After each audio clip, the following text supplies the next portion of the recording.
بسم الله الرحمن الرحيم. قصيدة بعنوان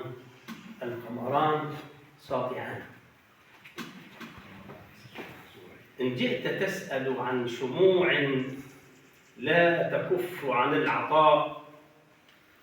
أو جئت تسأل عن ينابيع المحبة والنقاء، أو جئت تسأل عن قلوب صافيات كالسماء، سأجيب أمك ثم أمك مع أبيك بلا مراء، وأجيب إن كليهما رمز البسالة والفداء، فأجيب قد صاغ الوئام وشيدا أنقى بناء،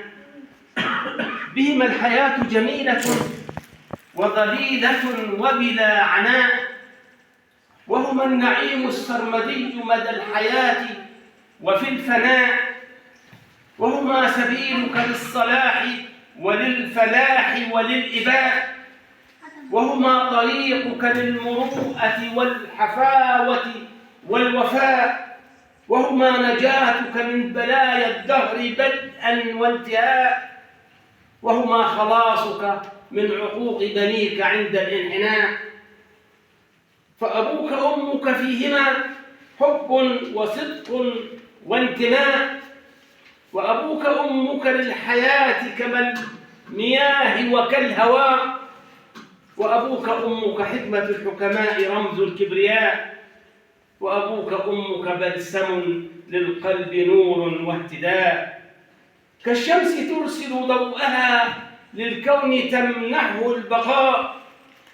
كالبدر حين يهل يغشى كوننا ألق البهاء، كالزهر حين يفوح تنتشر السكينة والهناء، كالغيث يعطي النبت رونقه ويمنحه النماء، فالأم قد حملت شهورا 9 زمنا أساء، وهنا على وهن لكل منهما ألم وداء، والضعف سيطر والعناء اشتد ضربا بالبناء، فتئن حينا كالعليل وساعة يبدو الشفاء، حتى أتيت كما يجيء الفرح يسعى بالصفاء، وغدوت بعد شفائها حقلا جديرا بالولاء، وجعلت ليل حياتها شمسا تشع بلا اختفاء، فإذا مرضت تألمت وأتى يعانقها البكاء، وإذا شفيت استبشرت وغدت تفوق الأصفياء، وإذا اكتأبت تحيرت وغدا يخاصمها الضياء، وإذا ابتسمت تألقت وأتت تباركها النساء، وإذا ذهبت الشوق يصعقها كصعق الكهرباء، وإذا رجعت رأيتها كالطفل يسعده النقاء، فغدوت محور همها وغدوت نجما في السماء، وأبوك ظل يحن منتظرا قدومك في رجاء، يدعو ويأمل أن تكون محصنا من كل داء، وبقلبه خوف عليك فلا ينام كما يشاء، حتى أتيت فصار ينشر فرحه صبحا مساء، ومع الزمان يسير خلفك أو أمامك بانتشاء، عيناه تخترقان جسمك واهتمامك في ذكاء، ويطوف حولك كالسياج يخاف يؤذيك الهواء، ويقيك قبل سواك حر الصيف أو برد الشتاء، يسعى لأجلك مجهدا كي تستريح ولا تساء، ويعيش يشقى في الحياة لكي تعيش بلا شقاء، ويمد كلتا يديه نحوك مانحا